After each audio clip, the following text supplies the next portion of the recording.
জমানার শ্রেষ্ঠ মক্খর ছিল একজন ব্যক্তি। এই ব্যক্তিটা নেশা করে রওনা হইতেছিল।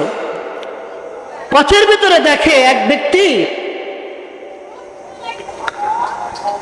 তো পথের ভিতরে দেখে যে একটা কাগজের ভিতরে বিসমিল্লাহির রহমানির রহিম লেখা। এই লোকটার নাম ছিল বিশরে হাফি। পরবর্তীতে এই লোকটা আল্লাহ তাআলার পেয়ারা এক মাহবুব গোলাম হয়ে গেছে। এই লোকটা চিন্তা করলো যে দেখা যায় এখানে আল্লাহ তাআলার একটা নাম বিসমিল্লাহির রহমানির রহিম লেখা, এই নামটা যদি নিচে পড়ে থাকে তাহলে মানুষ পারাবে, আল্লাহ তাআলার নামের ইজ্জতের কদরদানি হবে না। এইটা ভেবে আল্লাহর বান্দা কি করলেন, এই বিসমিল্লাহির রহমানির রহিমটাকে একটা উঁচু স্থানে রেখে দিলেন। রাখার পরেই ওই রাত্রে জমানার সবচেয়ে যিনি বড় ওলি তাকে আল্লাহ তাআলা তাকে স্বপ্নে দেখা দিলেন যে অমুক জায়গায় এক আমার ওলি পড়ে আছে।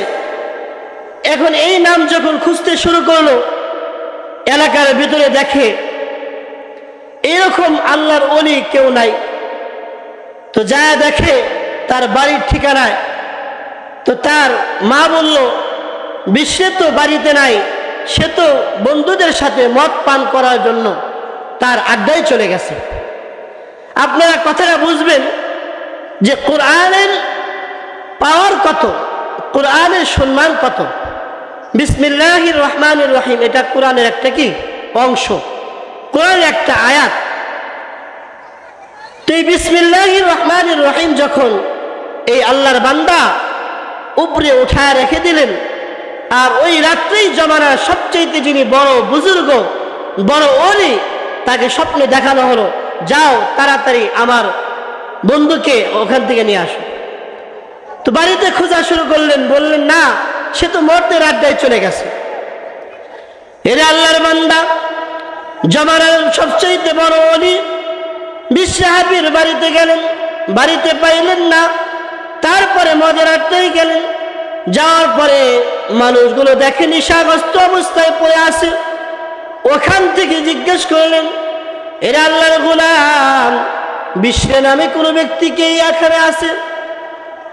মানুষগুলো বলে, হ্যাঁ বিশ্বে নামে একজন ব্যক্তি আছে, কিন্তু সে তো মদ পান করে নেশায় বিমূঢ় অবস্থায় ঘুমের ভিতরে আছে, তার জ্ঞান নাই।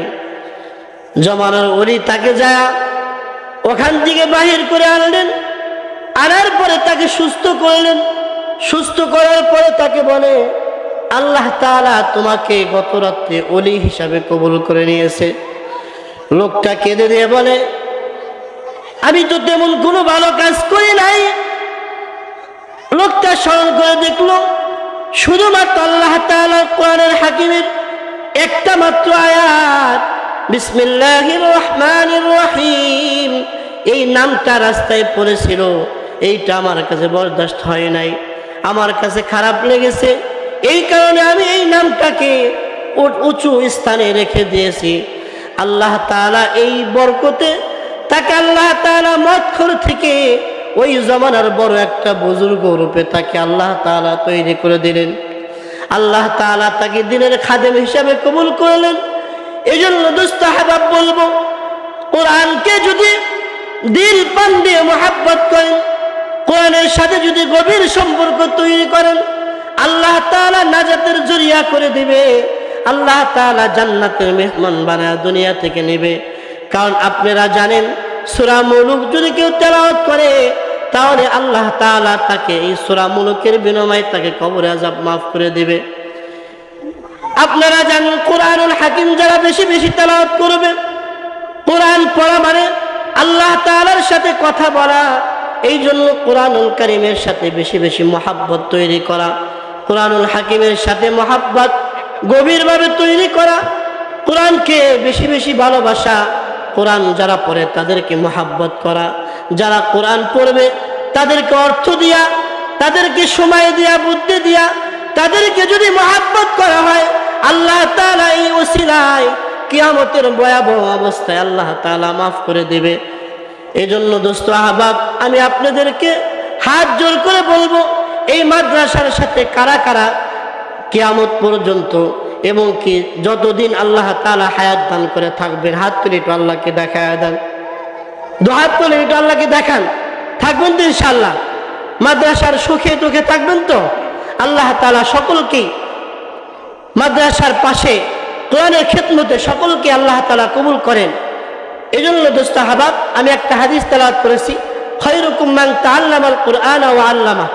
যারা কোরআন পড়ে পৃথিবীর বুকে, এরা হলো সর্বশ্রেষ্ঠ মানুষ।